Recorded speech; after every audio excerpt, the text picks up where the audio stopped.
Now at 9, Brutus Fest 2024 celebrates 50 years since the colossal shovel's decommissioning.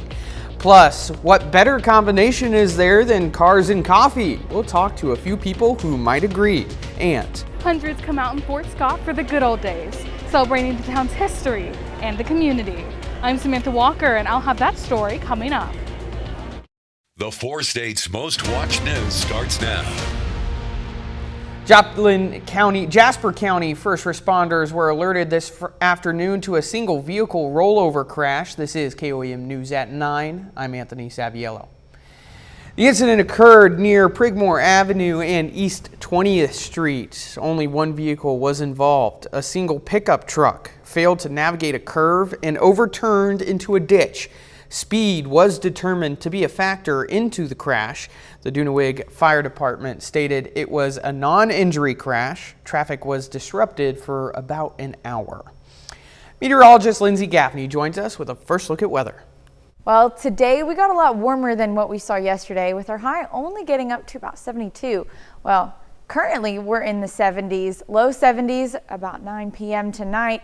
74 in Veneta and Nowata, 71 in Joplin, Pittsburgh, 72 in Fort Scott. So we're a lot warmer today. We saw temperatures getting up to 80 degrees, so a lot warmer than it was yesterday, and mostly sunny skies as well. Clouds cleared about noon today, and winds stayed relatively calm throughout the early day and going to stay calm throughout most of the evening. However, we do have some chances of rain showers and thunderstorms in the next coming days. Mostly a low threat. We're not expecting any severe weather, but maybe still some rain in the area. I'll have more details in just a bit. All right, thanks, Lindsay. The downtown streets of Fort Scott were filled this weekend with hundreds of community members ready to celebrate the town and its history. KOAM Samantha Walker spoke with attendees at the Good Old Days Festival about what is bringing them together as a community. Everyone's friendly. It's a good community. Community is precisely what the attendees of the Fort Scott Good Old Days Festival say the weekend-long event is all about. And not even cloudy skies could stop the hundreds of people from gathering and exploring downtown Fort Scott. And it's just a tradition and great weather so that no one gets sunburned, like mostly. The Good Old Days in Fort Scott has been a yearly tradition that has gone on for decades, where a parade and various activities fill the downtown streets. I was in the first one for Jock Snitch. I think it's closed down now, but Jock Snitch Sports actually was a model, man, believe it or not, for the shorts and some stuff. My cousin of mine too, 1981. And even people who have attended nearly every year for the past 4 decades make an effort to come back to help support the tradition.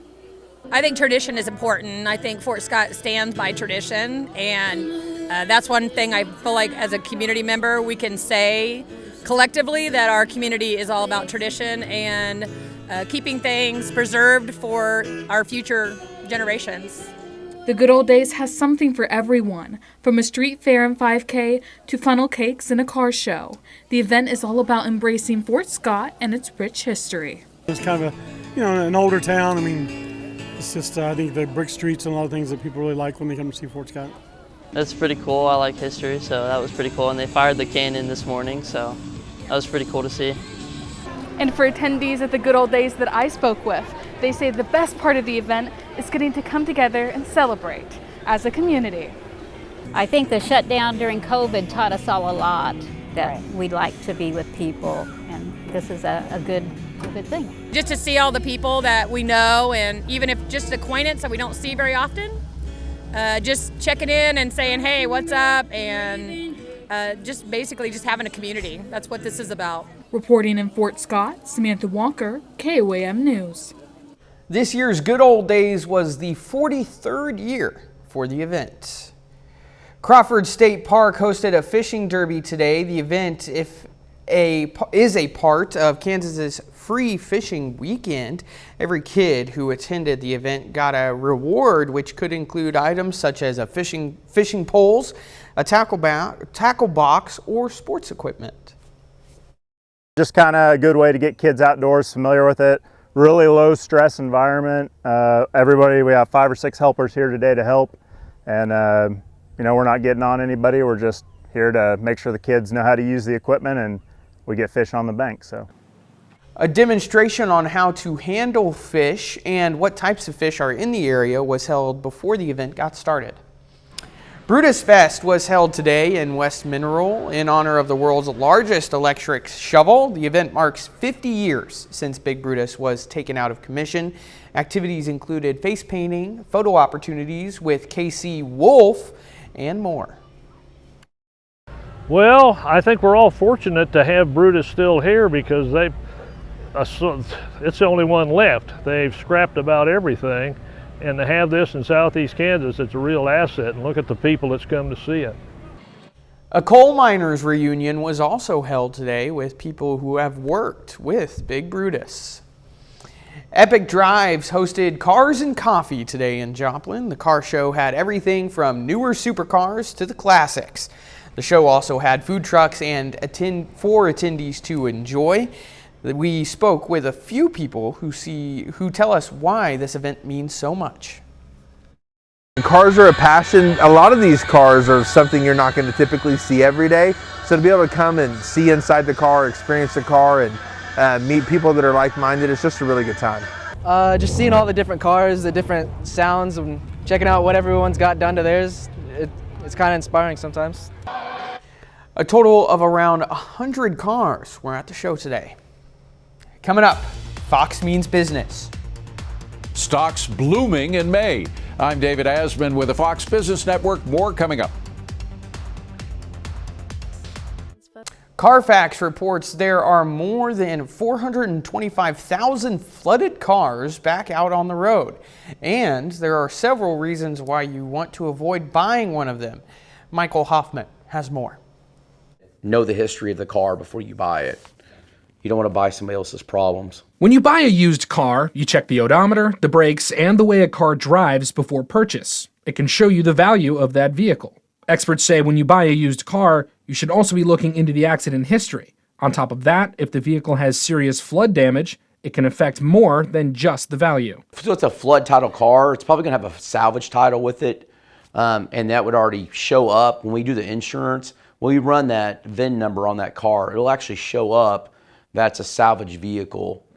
And a lot of companies will not insure that, and some companies will.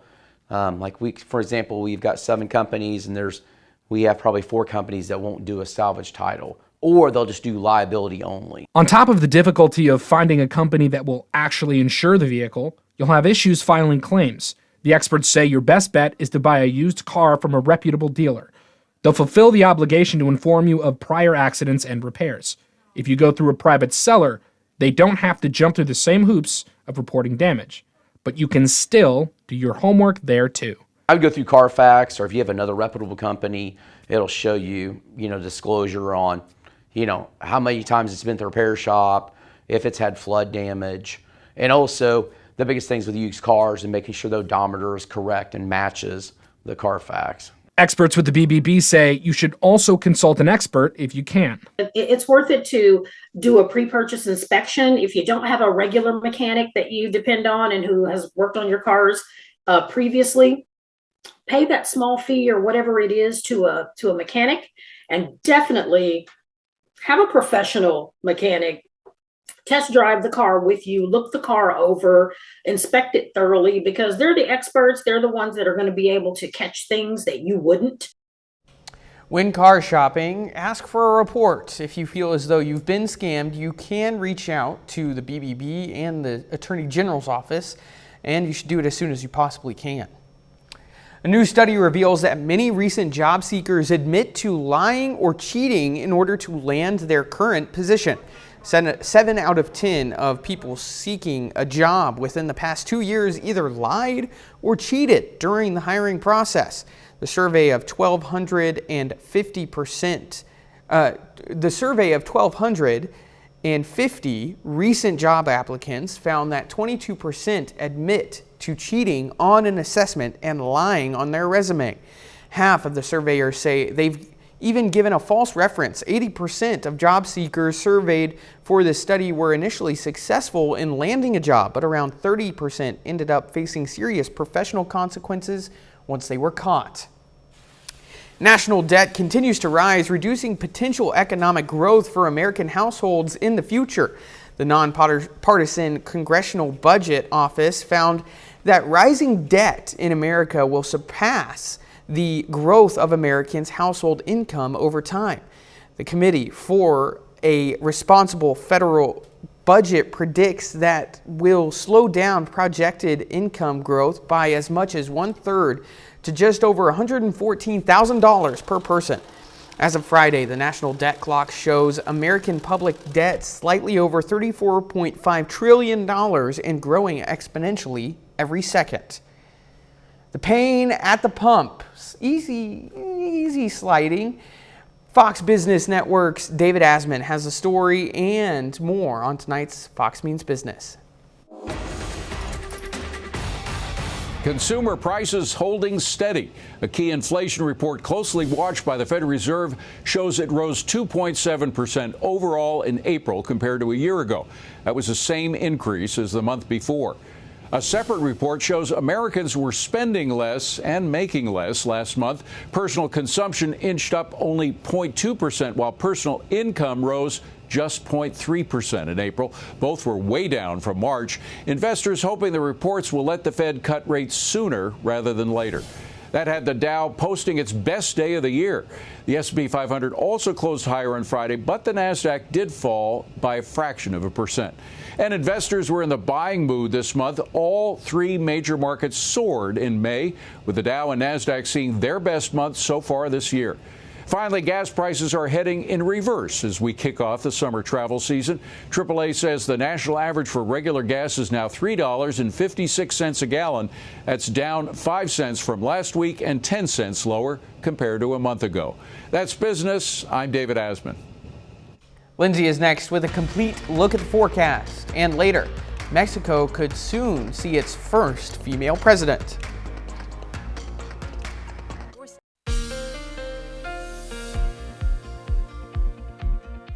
Overall, it was a pretty nice day tonight. Let's go take a look at those temperatures we had today.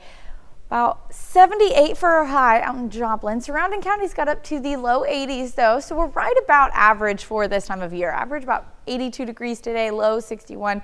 So we're right on track for this time of year. Not nearly hitting any records. So back in 2018, we had a record of 94 degrees for today, so pretty warm back then, but we're right on track, which is a good thing. I'm not ready for those 90-degree temperatures yet. Now, rest of your evening is going to look pretty good. We've got more clouds coming back in the overnight hours and a slight chance of a shower passing through, but like 10% chance. So we may not even see anything in the morning, but temperatures are going to drop down to the low 60s on Joplin, about 64, surrounding counties mid to low 60s. On top of that, we do have some fog in the morning, fog concerns. Now, most of us going to stay pretty nice, but in some areas, Girard, Nevada getting less than 5 miles visibility. Parsons as well, Oswego, about 4.5 miles visibility. So watch out when you're on the road if you're getting up early in the morning on Sunday, but it clears out pretty quickly. So it's going to be overall another nice day tomorrow as well. Now, like I said, we've got that small chance of a shower passing by in the overnight hours from 1 a.m. to 7 a.m. Less than 20%, so about 10-15% chance, and likely it won't even pass by, so we may still stay dry.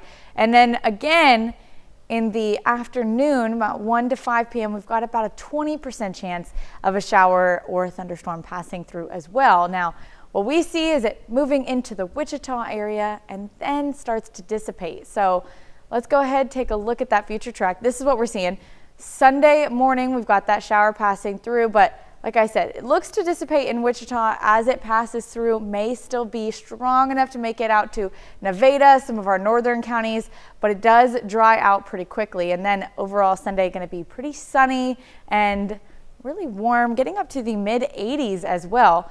And then Monday morning, that's when we're seeing that main threat for any type of rain showers, thunderstorm chances passing through, more likely isolated thunderstorm embedded in some more widespread rain showers. So this is pretty early, 2:30 in the morning on Monday, passing through the area. And like I said, an isolated thunderstorm embedded in some more widespread showers. This is about 5 a.m. Then we've got another round coming in a little bit later in the morning, 8:30 a.m.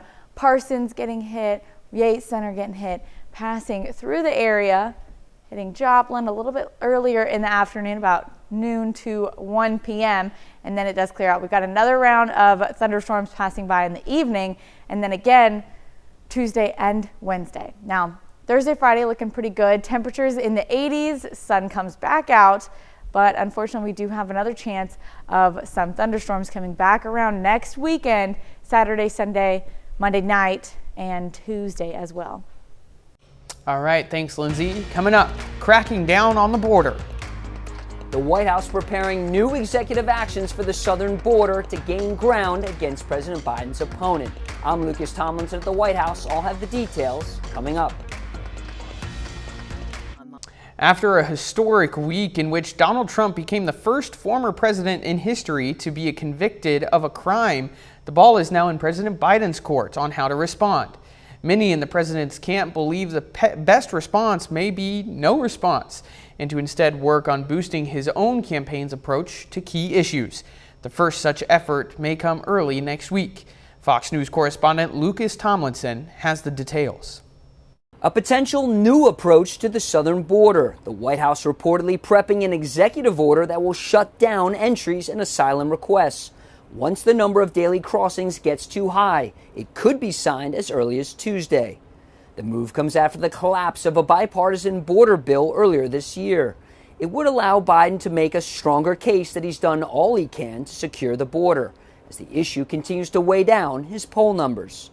The president is spending the weekend in Delaware with his son Hunter, whose trial on gun charges is set to begin on Monday, and will likely reveal highly personal and unsavory details, photos and videos of the first son.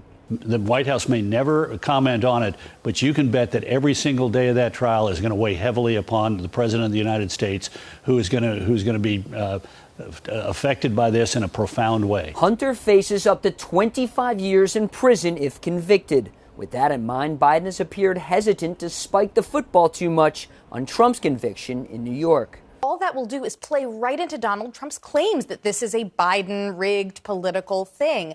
By stepping back, letting the headlines speak for themselves, and focusing all of your time on the issues that matter most to voters, that would be the smartest strategy for them. The first presidential debate is less than a month away, and when Biden and Trump do get together, they will surely have a lot to talk about.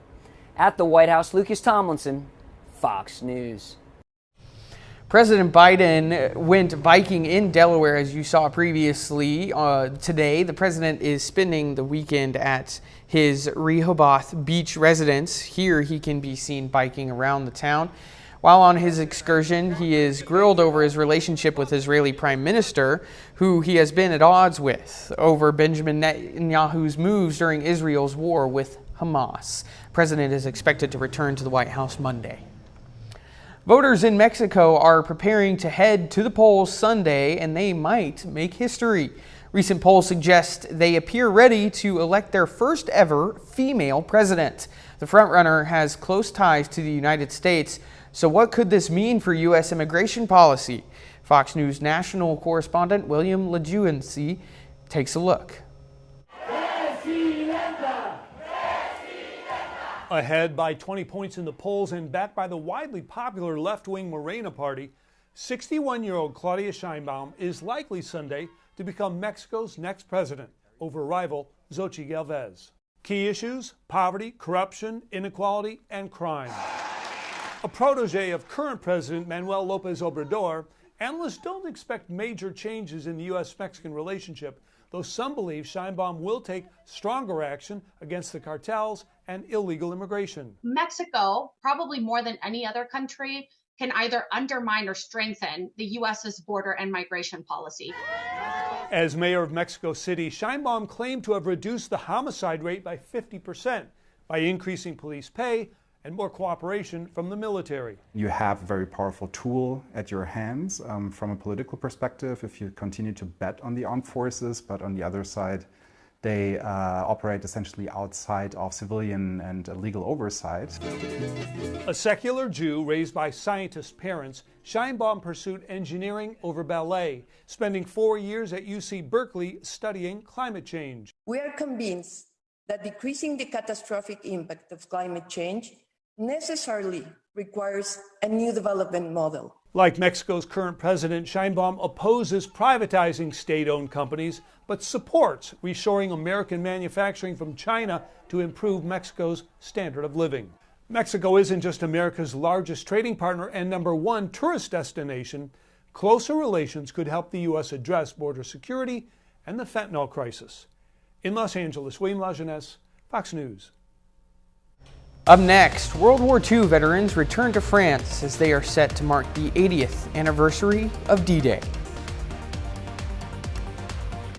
World War II veterans return to France to take part in ceremonies marking the upcoming 80th anniversary of D-Day.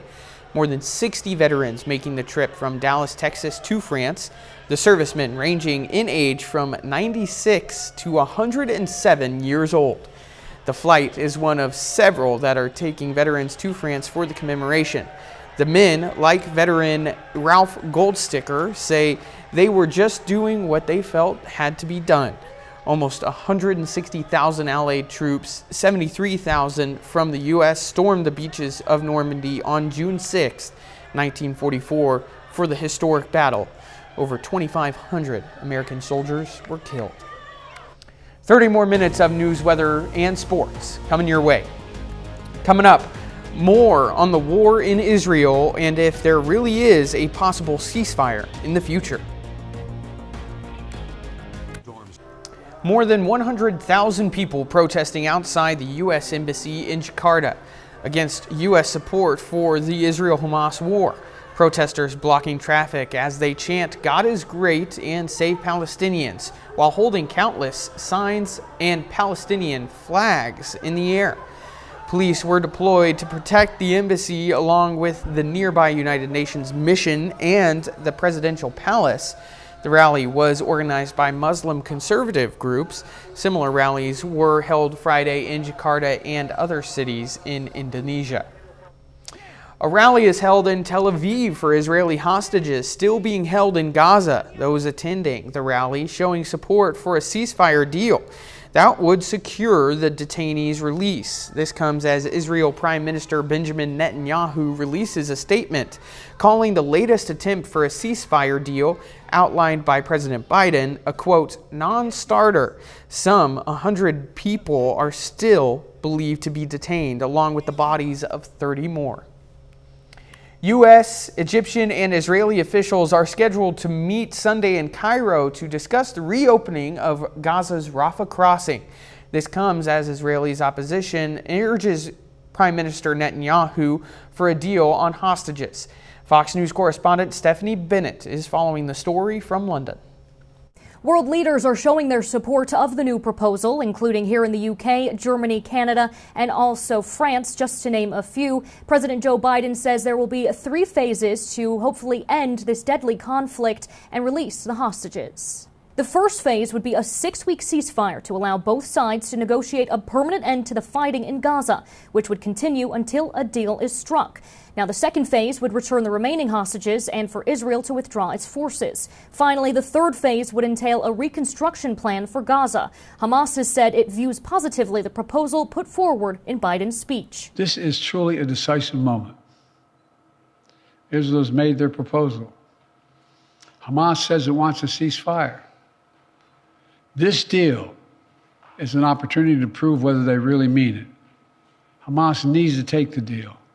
The office of Israel's Prime Minister Benjamin Netanyahu said its main goals and conditions for ending the war are and have always been the elimination of Hamas, the freeing of all hostages, and ensuring Gaza poses no threat to Israel. They say under the proposal, Israel will continue to insist these conditions are met before a permanent ceasefire is put in place. Meanwhile, a high-level source said that an Egyptian-American-Israeli meeting is scheduled to be held Sunday in Cairo to discuss the reopening of the Rafah crossing. Israel seized the Gaza side last month, and humanitarian aid workers have said it's just too dangerous to travel in the area. The meeting and this new proposal is considered a rare glimmer of hope for many living on the ground. Any proposal which leads to our return to our homes and the reconstruction of our houses and the release of our detained brothers, we are with it.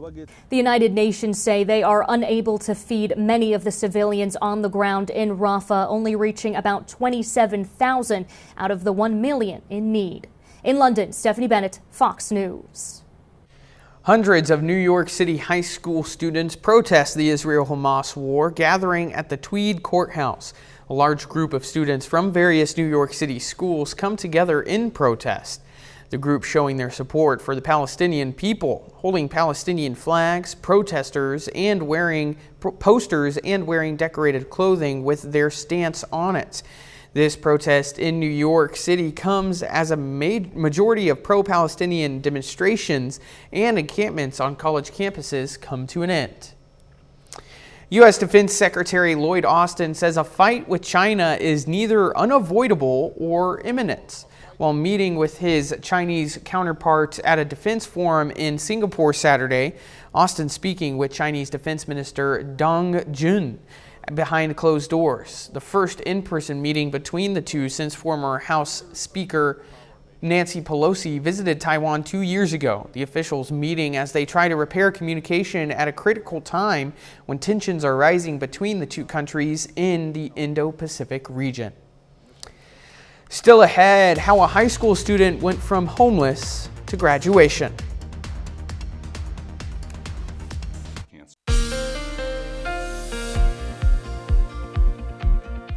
Overall, it was a pretty nice day tonight. Let's go take a look at those temperatures we had today. About 78 for our high out in Joplin. Surrounding counties got up to the low 80s though, so we're right about average for this time of year. Average about 82 degrees today, low 61. So we're right on track for this time of year. Not nearly hitting any records. So back in 2018, we had a record of 94 degrees for today, so pretty warm back then, but we're right on track, which is a good thing. I'm not ready for those 90-degree temperatures yet. Now, rest of your evening is going to look pretty good. We've got more clouds coming back in the overnight hours and a slight chance of a shower passing through, but like 10% chance. So we may not even see anything in the morning, but temperatures are going to drop down to the low 60s on Joplin, about 64, surrounding counties mid to low 60s. On top of that, we do have some fog in the morning, fog concerns. Now, most of us going to stay pretty nice, but in some areas, Girard, Nevada, getting less than 5 miles visibility. Parsons as well, Oswego, about 4.5 miles visibility. So watch out when you're on the road if you're getting up early in the morning on Sunday, but it clears out pretty quickly. So it's going to be overall another nice day tomorrow as well. Now, like I said, we've got that small chance of a shower passing by in the overnight hours from 1 a.m. to 7 a.m. Less than 20%, so about 10-15% chance, and likely it won't even pass by, so we may still stay dry. And then again, in the afternoon, about 1 to 5 p.m., we've got about a 20% chance of a shower or a thunderstorm passing through as well. Now, what we see is it moving into the Wichita area and then starts to dissipate. So let's go ahead and take a look at that future track. This is what we're seeing. Sunday morning, we've got that shower passing through, but like I said, it looks to dissipate in Wichita as it passes through, may still be strong enough to make it out to Nevada, some of our northern counties, but it does dry out pretty quickly. And then overall Sunday going to be pretty sunny and really warm, getting up to the mid 80s as well. And then Monday morning, that's when we're seeing that main threat for any type of rain showers, thunderstorm chances passing through, more likely isolated thunderstorm embedded in some more widespread rain showers. So this is pretty early, 2:30 in the morning on Monday, passing through the area. And like I said, an isolated thunderstorm embedded in some more widespread showers. This is about 5 a.m. Then we've got another round coming in a little bit later in the morning, 8:30 a.m. Parsons getting hit, Yates Center getting hit, passing through the area, hitting Joplin a little bit earlier in the afternoon, about noon to 1 p.m., and then it does clear out. We've got another round of thunderstorms passing by in the evening, and then again Tuesday and Wednesday. Now, Thursday, Friday looking pretty good. Temperatures in the 80s, sun comes back out, but unfortunately we do have another chance of some thunderstorms coming back around next weekend, Saturday, Sunday, Monday night, and Tuesday as well. All right, thanks, Lindsay. Coming up in sports, Oklahoma softball looks to move on to the Women's College World Series. Plus, the Nevada Griffins return to their home field this weekend. Brock Baldridge has the highlights up next.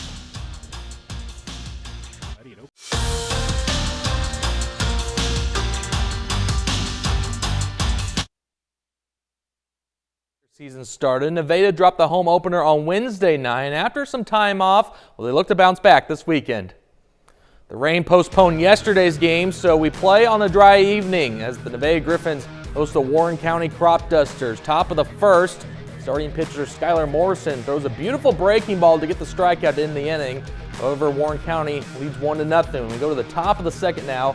Caden Samler, well, he slams this ball deep to right field, and it's going to carry on out of here over the fence, and it's gone for a solo home run. Crop Dusters lead 2-0. Later that same inning, Warren County really starts to pour it on. 6-0 game. Caden Samler again gets a hold of another one. It's hammered to deep left field. The outfielder can't quite make the play. It falls to the fence, and that turns into a 2-run triple. Crop Dusters score 8 runs in the second inning. We go to the bottom of the second. 2 on, 2 out for Nevada. Jackson Cornett gets the swing and a miss to escape the inning. All Warren County tonight. Crop Dusters win big, 14-0. Well, in the Mid-American League tonight, Joplin Outlaws look to win their 4-game series against the Sherman Shadowcats, and well, they do just that. Big win for Joplin tonight as they run rule Sherman 11-1 in 7 innings. Cale Good has been stellar to start the season. He has a homer in this game to go along with 4 RBIs. Well, the OU softball team continues to dominate the Women's College World Series. OU moves on to the winner's bracket after opening their game with a win on Thursday. Sooners looking for that 4-peat, but first they have to go through UCLA. And a pitching performance by Kelly Maxwell today. They shut out the Bruins 1-0, and the Oklahoma Sooners headed to the semifinals once again. They take another step closer to that 4th straight title. And over to college baseball tonight, in the Fayetteville Regional, K-State had to finish their game earlier this morning from a rain delay from last night, but now the Cats face the Hogs at Baumwalker Stadium. Bit of a surprise. The Wildcats playing very well. They currently lead the Arkansas Razorbacks 6-2 in the 6th inning. In the Norman Regional, Oklahoma is in the winner's bracket. The Sooners took care of Oral Roberts last night, and they face UConn tonight. And last check, UConn leads Oklahoma 1-0 in a pitcher's duel in the 5th inning. Then in the Stillwater Regionals, Cowboys are the winner's bracket, and they have a tough matchup against the Florida Gators, but a stellar pitching performance by the Pokes gets them past the Swamp Chompers. Oklahoma State wins the game 7-1. Royals at home taking on the San Diego Padres. Top of the first, Fernando Tatis Jr. stretches one into the fountain seats, and that one's gone for a solo home run. Padres lead 1-0. Bottom of the first now, Vinny Pasquantino says right back at you. Is very high, very deep, and very gone for a 2-run homer. Royals lead 2-1. We go to the 3rd inning now. Game is tied up 2-2. The Pasquatch strikes again as he sends a missile over Cronenworth's head for an RBI single, and that gives the Royals the lead again. It's now 3-2. In the 4th inning, bases are loaded for Ha-Seong Kim, and there's a reason they call him Slam Diego as he slams one to the gap for a bases-clearing double. And while the Padres, they hang on. They get the win to beat Kansas City 7-3. In Philadelphia tonight, the St. Louis Cardinals tried to cool off the red-hot Philadelphia Phillies, but tough to stop one of the top teams in baseball right now. Phillies get the best of the Redbirds. They win this game 6-1. And well, Anthony, I know there's a lot of baseball going on tonight, but definitely good to see a lot of our local Division I regional teams do well. Yeah, and you know, I have to admit, I've been pretty impressed with the Royals this season as well. I have too. Let's see if they can keep it going. Absolutely. All right, that's it for sports. We'll be right back after this. A Texas high school senior is writing the playbook for his future. He's college-bound on a full academic and athletic scholarship. But what makes his story unique is the adversity he overcame to get there. Nicole Nielsen has his story of homelessness to hope. Growing up, Zaylin Washington will tell you the odds were never in his favor.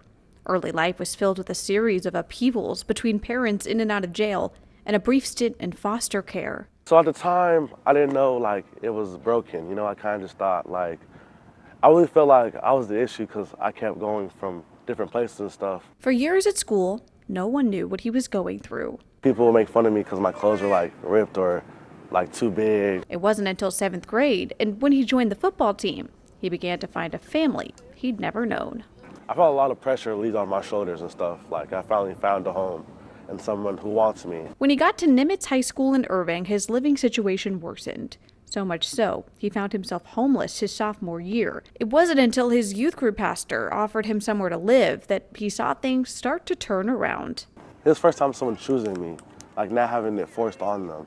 In a more stable home, he's taken the last several years to focus solely on academics and sports, both of which earned him a full-ride scholarship to Feather River College in California. I want to be more successful than anyone in my whole family. Like, I want to be the first person to complete high school, go to college, and actually have like hopefully, a 6-figure paying job. I have to prove them wrong, really, that's what it is. When committing on signing day, he says it was the moment that everything made sense. He looks back on the lessons he's learned and the progress he's made, with pride knowing he's now in control of his future, one he knows will be bright.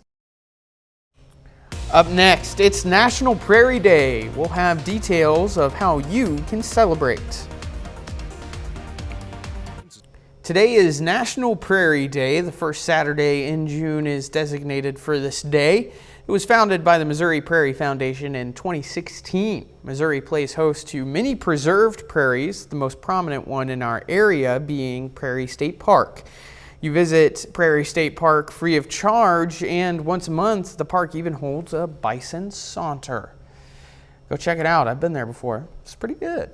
That's our time for tonight. Thanks for joining us. We'll leave you with another look at Prairie State Park. From all of us here at KOAM, have a great night.